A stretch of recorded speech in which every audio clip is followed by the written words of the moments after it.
به نام خدا. سلام دوستان عزیزم، وقتتون بخیر باشه.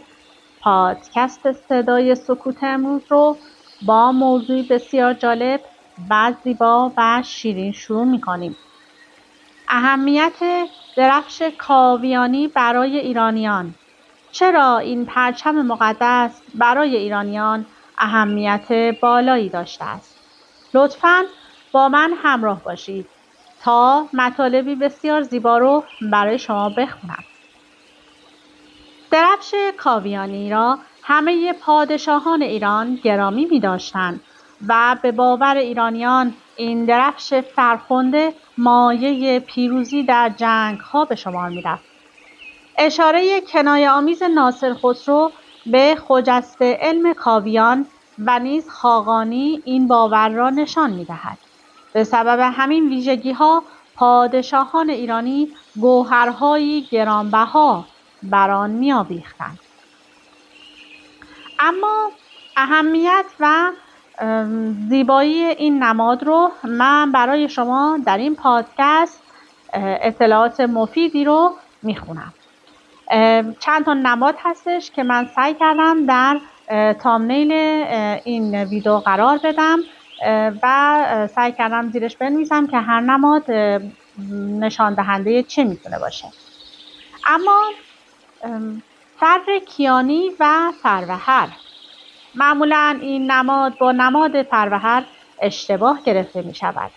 فروهر فر ایزدی در نزد ایرانیان باستان سلطنت عطیه الهی شمرده می شد، زیرا باور داشتند اهورامزدا شاه را توسط نیروی معنوی که آن را خورنه یا خورنو یا فر شاهی می گفتند برمیگزیند و تا زمانی که از وی خوشنود باشد این فر ایزدی برقرار می ماند.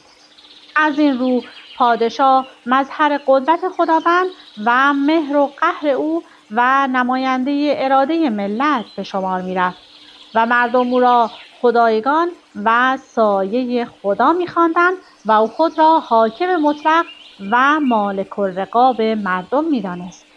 در این میان تنها محدودیت قدرت پادشاه به ذات حاکم مطلقی که مقامش مافوق بشر بود بستگی داشت. نوری که از خدای تعالی بر خلایق فائز شود که به وسیله آن قادر شوند به ریاست و حرفتها و صنعتها. در همه کتیبه‌های هخامنشی به این امر که سلطنت موهبتی الهی است و از سوی اهورامزدا به ایشان عطا گردیده اشاره شده است. اهورامزداست که داریوش را شاه کرد. اهورامزداست که کشور بزرگ به او ارزانی داشت. کسی میتوانست به جایگاه ظل الهی برسد که دارای فر ایزدی باشد. فروهر یا نام اصلی آن فر بهر در اصل نام آریایی روح در زبان عربی است. بیش از 4500 سال پیش، زمانی که کمابیش همه مردمان کره زمین سرگرم بت‌پرستی بودند و همه هستی انسان را تنها و تنها همین کالبد خاکی و فانی می‌دانستند، درست در همین زمان آریاییان باستان باور داشتند انسان به جز کالبد خاکی دارای روح بوده و پس از مرگ این روح از بدن فانی جدا شده و به جای دیگری رفته و به زندگیش ادامه می‌دهد. زرتشتیان این منزلگاه پس از مرگ را اختران می‌نامیدند. درفش یا درفش کاویانی. درفش کاویانی در اساطیر ایران به قیام کاوه آهنگر علیه ظلم و ستم آژیرضحاک یا ضحاک برمیگردد.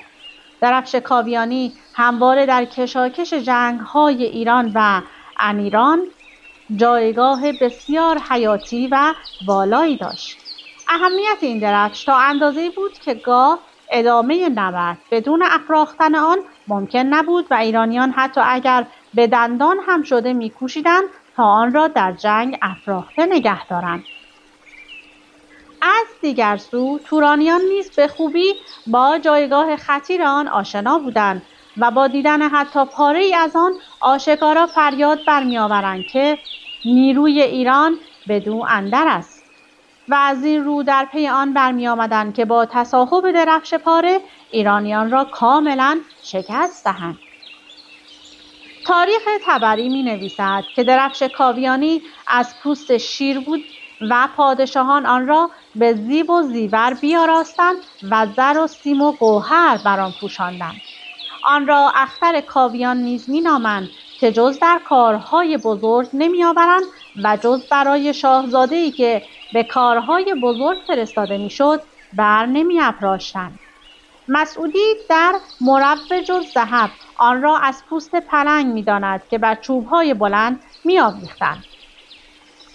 او درازیش را 12 و پهنایش را 8 آرش نوشته است.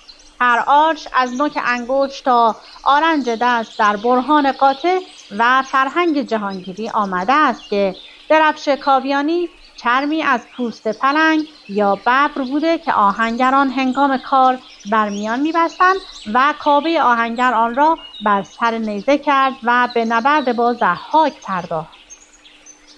استاد اسکارمن می نویسد که از سنجش 3 بن مایه به دست آمده: تخت سنگ کنده‌کاری شده پومپی، سکه های دودمان فرط کاره و شاهنامه فردوسی. چنین برمی آید که درفش کاویانی تکه چرمی پاره 4 گوشی بوده که بر بالای یک نیزه آویخته شده و نوک نیزه از پشت آن به سوی بالا نمودار بوده است. بر روی این چرم آراسته به پرنیان و ابریشم و گوهرهای ناب ستاره‌ای می درخشیده است. این درفش 4 پره داشته است که در هسته آن دایره کوچکی دیده می شود و در بالای آن همین دایره به چشم می خورد.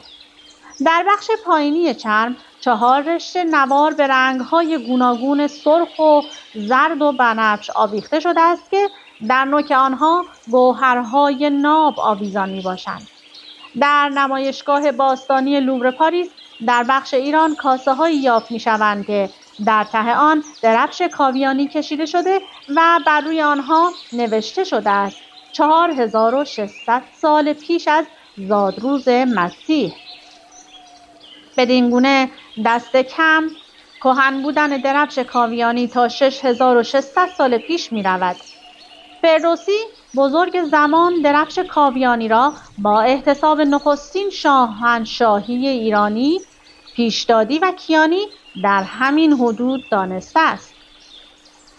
فردوسی بزرگ میان سپاه کاویانی درفش به پیش اندرون تیغ‌های بنفش، درفش شاه با بوق و کوس پدید آمد و شد زمین آبنوس. یکی زرد خورشید پیکر درفش، سرش ماه زرین غلافش بنفش. شیر و خورشید.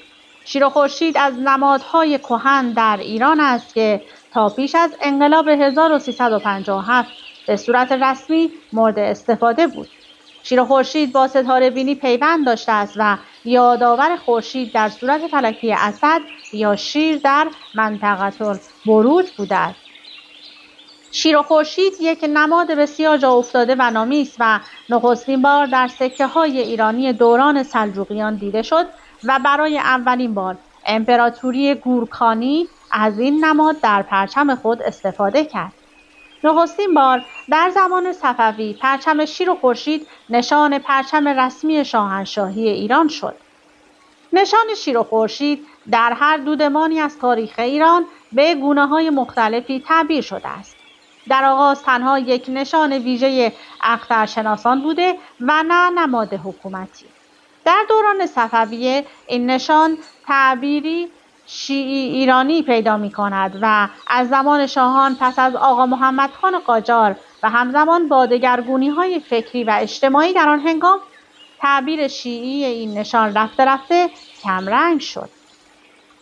قدیمی ترین پرچم شیر و خورشید دار شناخته شده به سال 826 هجری قمری حدود 1423 میلادی همزمان با دوره تیموریان برمیگردد. این پرچم در مینیاتوری از شاهنامه چنگیزی منظومه‌ای درباره جهانگشایی مغولان به تصویر کشیده شده است این مینیاتور که حمله مغولان به حصار شهر نیشابور را نشان می‌دهد، سربازان مغول را نشان می‌دهد که پرچمی با نشان شیر و خورشید در کنار پرچمی دیگر با نشان هلال ماه حمل می‌کنند.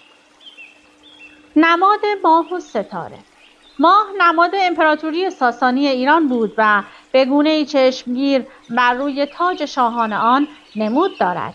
همچنین این نشان در سکه‌های اشکانی پادشاهی آکسوم و نقش برجسته گلگل ملکشاهی در استان ایلام از آن شاه آشوری دیده می شود. اما در مورد آناهیتا هم توضیحاتی رو برای شما بخونم. آناهیتا الهه آب ایران باستان و به عنوان الهه باروری، بانوی جانوران و الهه رقص مقدس شناخته شده است. آناهیتا بر آبها حکمرانی می‌کرد و ستاره‌ها و سرنوشت تحت فرمان او بودند. او اصل خلاقیت زنانه را به تصویر می‌کشد. آناهیتا بال دارد و شیرهای قدرتمند او را همراهی می‌کنند و اغلب مزین شده به تاجی از ستارگان به تصویر کشیده می‌شود. او همچنین با دریاچه‌ها، رودخانه‌ها و آب‌های تولد همراه است. او حامی زنان و الهه جنگ است. آناهیتا به معنای فرد پاکدامن است. او به عنوان یک باکره به تصویر کشیده شده است. یک ردای طلایی و کلاه پادشاهی الماس نیز دارد. حیوانات مقدس او کبوتر و طاووس هستند. در ایران باستان آناهیتا بسیار محبوب بود و به عنوان یکی از الهه‌های بزرگ که در بسیاری از ادیان شرقی وجود دارند محسوب می شود. سیمرغ نام پرنده‌ای اسطوره‌ای در ایران باستان است. این موجود غول‌پیکر، بالدار و مؤنث معمولاً به داشتن یک بدن پوشیده از پولک همراه با سر سگ، پنجه شیر و بال طاووس توصیف می شود. همچنین گاهی اوقات با چهره یک انسان تصویر می شود. سیمرغ یک شخص محافظ خیراندیش با قدرت محافظتی و شفا بوده است.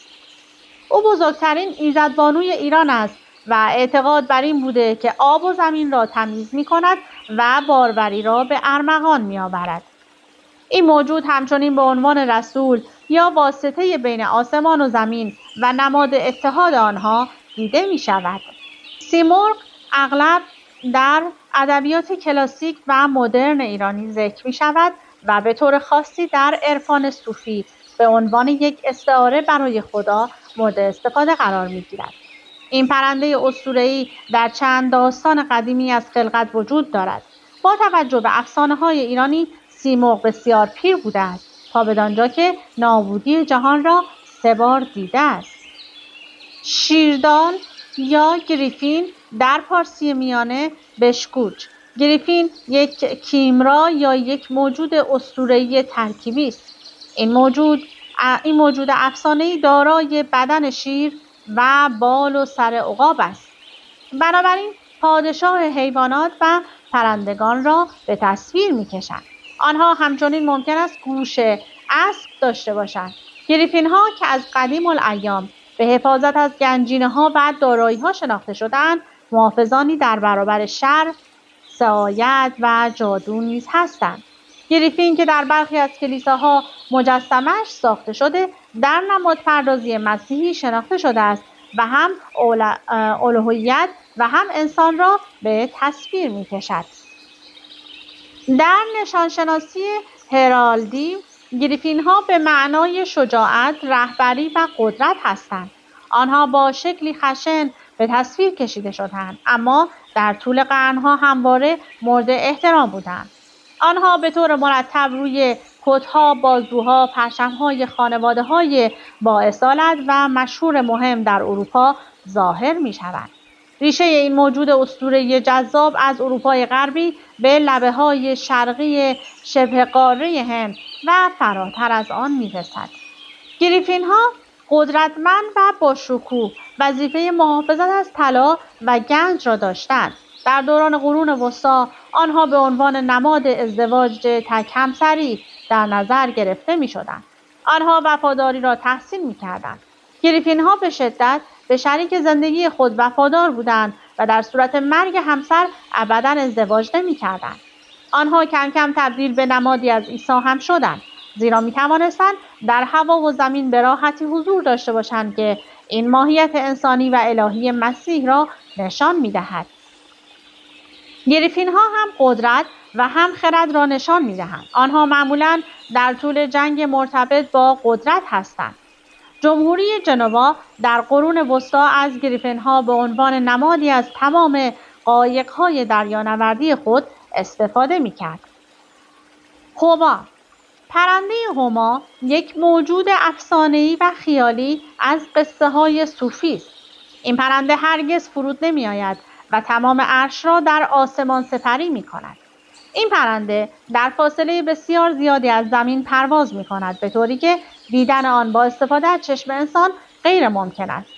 هوما به عنوان پرنده شانس و سعادت نیز نامیده می‌شود و موجودی مهربان و نماد شادی است.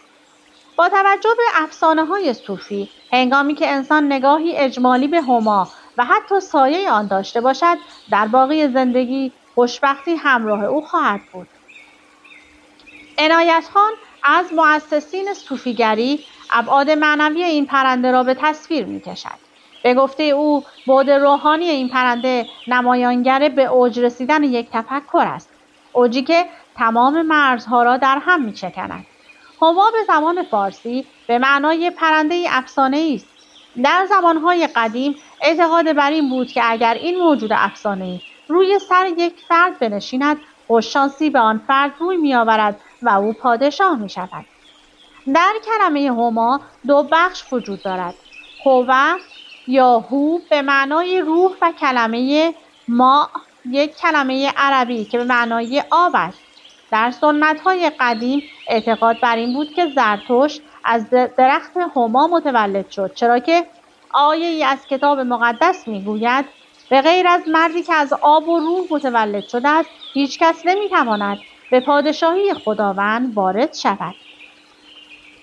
در برخی از نسخه‌های تغییر یافته، پرنده هوما شبیه ققنوس است. این پرنده پس از گذشت چند صد سال خود را در آتش می‌سوزاند و از خاکستر خود دوباره متولد می‌شود.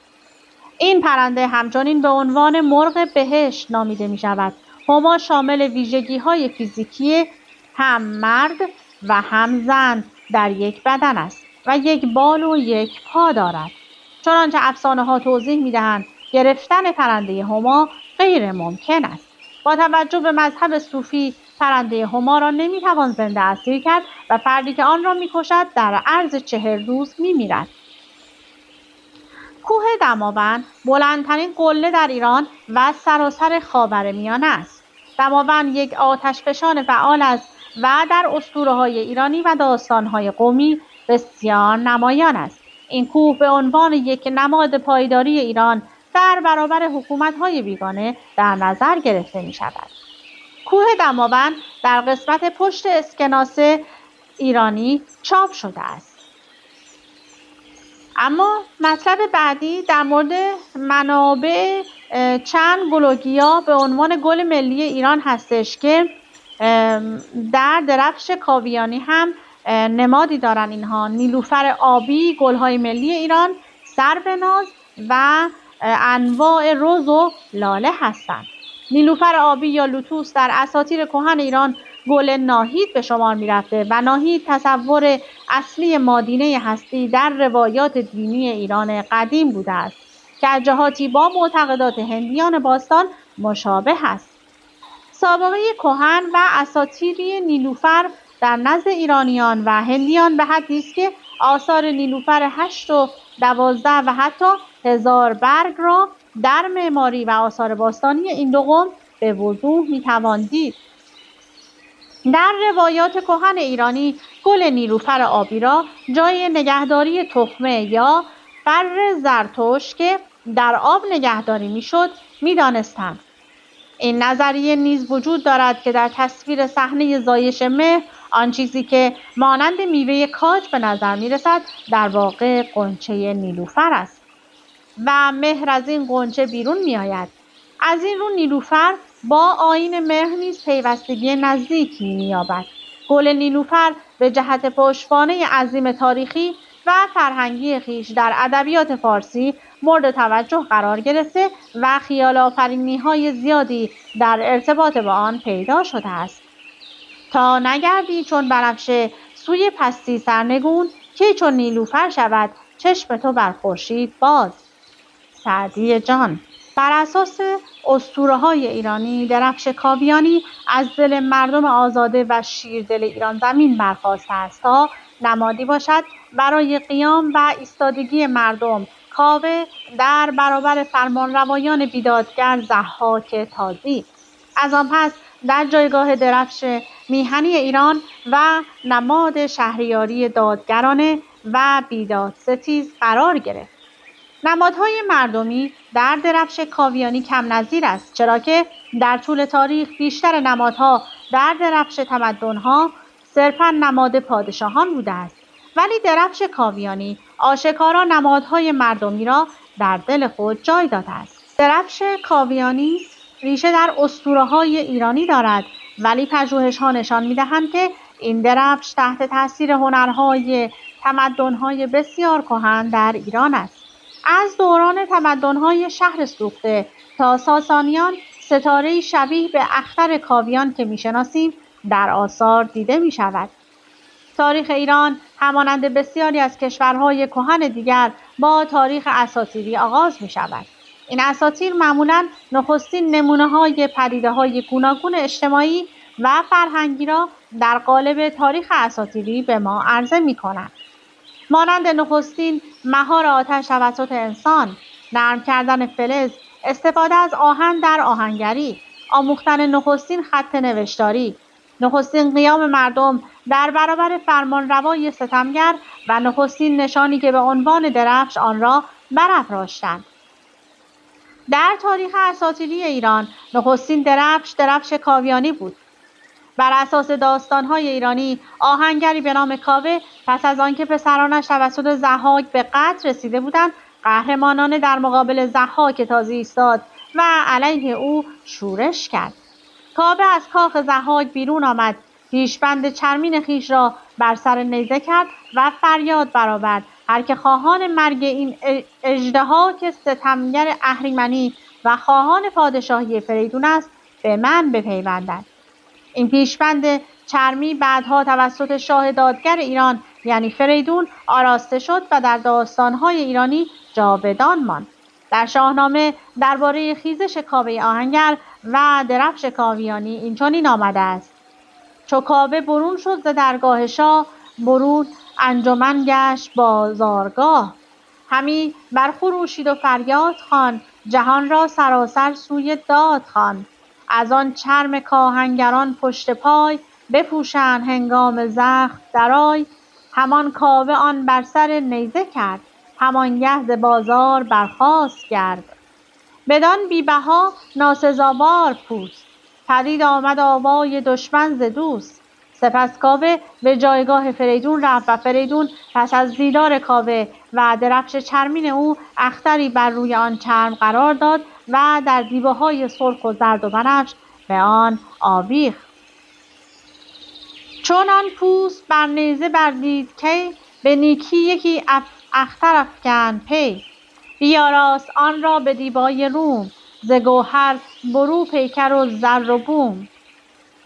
بزد بر سر خویش چون گرد ماه، یکی فال فرخ پی افکند شاه. فروهش از او سرخ و زرد و بنفش، همی خواندش کاویانی درفش. از آن پس هر کدام از شاهان ایران گوهری به آن آویختند. این درفش میهنی با نام‌هایی مانند درفش کاویانی، درفش فریدون و درفش بنفش شناخته می‌شده است. در شاهنامه درفش اصلی و نماد ایران درفش کاویانی است و دیگر درفش‌ها اصلاً جایگاه میهنی نداشتند و صرفاً درفش‌های سپاهیان و بزرگان یا نهایتاً درفش یک پادشاه در کنار درفش کاویانی بودند. در شاهنامه داستان‌هایی از جانفشانی ایرانیان برای درفش کاویانی آمده است. بر اساس این داستان‌ها دشمنان ایران می‌خواستند درفش کاویانی را به چنگ آورند، چرا که این درفش به ایرانیان نیرو می‌داد. این داستان‌ها عشقی شورانگیز به درفش باستانی ایرانیان را نیز نشان می‌دهد. از آنجایی که درفش کاویانی ریشه در اسطوره‌های ایران دارد، در طول تاریخ با مشخصات گوناگونی تلاش کردند درفشی شبیه به آن چیزی که در اسطوره‌ها آمده به وجود بیاورند. آنچه از آثار باستانی به دست آمده اختر کاویان ستاره‌ای 4 پر بوده است که با نقطه‌هایی که احتمالاً نماد درخشش ستاره بوده ترسیم می‌شده است. با این حال احتمال می‌رود در دوره‌های مختلف و با ذوق هنری متفاوت شمایل گوناگونی برای اختر کاویانی ترسیم می‌کردند. بر اساس شاهنامه درفش کاویانی رنگی بنفش داشته و در تاریخ طبری گفته شده که درفش کاویانی ساسانیان از جنس پوست پلنگ بوده و اندازه بسیار بزرگی داشته است. در سکه‌های بجامانده از ایران باستان درفشی دیده می‌شود که شباهت آشکاری به درفش کاویانی دارد. در داستان‌های شاهنامه پس از هخامنشیان در سکه‌های حاکمان محلی پارس در دوران سلوکیان و اشکانیان این نشان آشکارا دیده می‌شود. اما آثاری وجود دارد که نشان می‌دهد این چنین درفشی احتمالاً از قبل وجود داشته و از نظر هنری تحت تاثیر هنرهای تمدن‌های بسیار کهن در ایران است. در آثار شهر سوخته و شوش آثاری بسیار شبیه به این درفش به چشم می‌خورد. پس از آن در دوره هخامنشیان هم شمایلی مشابه در آثار دیده می‌شود و احتمالاً پرترکه‌ها که خود را بازمانده هخامنشیان می‌دانستند تحت تأثیر آثار هخامنشیان چنین درفشی را در سکه‌ها ترسیم کرده بودند. با بررسی آثار باستانی نشانه‌هایی کاملا شبیه به درفش سکه‌های پرترکه‌ها در آثار هزاره‌های بیش از میلاد دیده می‌شود. شاید کهن‌ترین اثر به دست آمده که در آن نشانهایی شبیه به ستاره درفش کاویانی دیده می‌شود در شهر سوخته باشد. البته نمی‌توان از این نشان با عنوان درفش کاویانی یاد کرد، بلکه می‌توان گفت که هنر تمدن‌های باستانی در شکل‌گیری درفش کاویانی تاثیرگذار بوده است. اینکه هدف پدید آورندگان این نشان چه بوده بر ما پوشیده است، ولی با توجه به آثار بعدی شاید بتوان گفت هدف آنها ترسیم یک ستاره بوده یا به عبارتی مهری مزین به ستاره را به وجود آوردند. اما نشانه‌های اینچنین در تمدن‌های هزاره‌های پیش از میلاد ایران محدود به شهر سوخته نبوده. در شوش هم بارها نشانه‌هایی مانند آنچه در درفش کاویانی می‌بینیم وجود دارد. برای نمونه در یک مهر استوایی نشانی دیده می‌شود که بسیار شبیه به درفش کاویانی است. احتمال می‌رود طی تبادلاتی که در طول تاریخ وجود داشته است این نشان از شهر سوخته به شوش راه پیدا کرده. معمولاً تاثیرپذیری هخامنشیان از تمدن‌های بین النهرین مورد توجه پژوهشگران قرار می‌گیرد، اما تاثیرپذیری آنها از تمدن‌های پیشین فلات ایران از جمله شهر سوخته و جیرفت بسیار قابل توجه است. البته شاید این تاثیرپذیری به واسطه تمدن‌های ماد و ایلام بوده است که هخامنشیان ارتباط تنگاتنگی با آنها داشتند.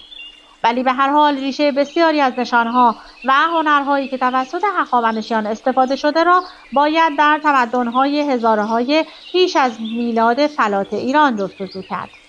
نشانه‌هایی شبیه به نشانهایی که اشاره شد مربوط به شهر سوخته و شوش در آثار هنری هخامنشیان از جمله فرش پازیریک به دست آمده است. همچنین در نقش برجسته‌های سربازان هخامنشی هم نشانی مانند آنچه با عنوان اختر کاویان میشناسیم دیده می‌شود. این آثار آشکار می‌سازند این ستاره در دوران هخامنشیان رواج فراوانی داشته است. اما پرسش آنجاست که آیا این نشان بر روی درفش‌های آن دوران هم وجود داشته است؟ شواهدی وجود دارد که این موضوع را به ذهن می‌آورد. در نگاری یکی از گلدان‌های یونانی دوریس پیش از میلاد همزمان با دوره هخامنشی در موزه لوور نیز ما سرباز ایرانی را می‌بینیم که با وجود بر زمین افتادن درفش خود را استوار نگه داشته است. صفحه بیرق به شکل مستطیلی است که به وسیله دو وتر که از دو زاویه مقابل ترسیم شده به 4 گوشه مساوی تقسیم شده است و با توجه به سیاه و سفید بودن طرح جام درفش 2 مثلث سفید و 2 مثلث سیاه دارد. طرح این درفش یادآور همان طرح ستاره 4 پر درفش پرترکه هاست. از طرفی سنگنگار بار عام هخامنشیان در خزانه تخت جمشید دارای سنگ کنده این مربع شکل است که مانند برخی دیگر نقوش تخت جمشید رنگ گل آب داشته، ولی امروز خالی از هر گونه طرح رنگی است و بالای سرنیزه یکی از سربازان قرار دارد که احتمال دارد درفش باشد. می‌دانیم درفش کاویانی با توجه به متون متأخرتر مربع مستطیل بوده و احتمال اینکه این درفش در کنار شاه مانند سکه‌های پرترکه باشد وجود دارد. درفش کاویانی در شاهنامه بارها از درفش کاویانی با عنوان درفش بنفش یاد شده است. برای نمونه در جای این چنین آمده است: درفش فروزنده کاویان بیفکنده باشند ایرانیان، گرامی بگیرد به دندان درفش، به دندان بدارد درفش بنفش. همچنین در جای دیگر میگوید کشیدند گوپال و تیغ بنفش به پیکار آن کاویان درفش. چنین گفت هومان که آن اختر است که نیروی ایران بدان اندر است. درفش بنفش ار به چنگ آوریم، جهان پیش کاووس تنگ آوریم. فریدون پس از پیروزی بر ضحاک چرم کاوه را با رنگ‌ها و زیورآلات آراست و تبدیل به درفش ایرانیان شد. بیاراست آن را به دیبای روم، ز گوهر برو پیکر و زر و بوم. فروهش از او سرخ و زرد و بنفش، همی خواندش کاویان درفش. درفش کاویانی که از روزگاران بسیار کهن که تاریخ مه‌آلود آن را باید در اساطیر جست، پیوسته تا پایان دوره تاریخی ایرانی باستان درفش ملی ایران و همواره پشتوانه سپاه و ملت غیور و دادخواه ایران بوده است. این درفش پس از هر تاخت و تاز به این مرز و بوم نیز همچنان در دل مردم ایران برافراشته بوده و در ادبیات حماسی و ملی ایرانی عشق به دادخواهی وارانه موج می‌زند. هنوز با وجود سرمایه‌های ملی مانند شاهنامه و جشن مهرگان که سالروز پیروزی درفش کاویانی است، مردم ما می‌توانند شکوه این درفش را حس کنند. درفش کاویانی یعنی ایستادگی و دادخواهی در برابر بیدادگری، یعنی بیرون راندن دشمن بیگانه و غارتگر از میهن، یعنی زدودن نیروهای دروغ و اهریمنی از جامعه. اگر هنوز مردمی باشند که درفش دادخواهی کاویانی را در دل خود افراشته بدارند و آتش عشق به ایران را از دل خود جاودانه فروزان بدارند، این درفش با سوزاندن آن چرم آهنگری از بین نمی رود که آتشی که نمیرد همیشه در دل ماست. خب امیدوارم که از این اطلاعاتی که در مورد درفش کاویانی به شما دادم خوشتون اومده باشه. ممنونم که همراه من بودید. تا وایس بعدی، خدا نگهدارتون.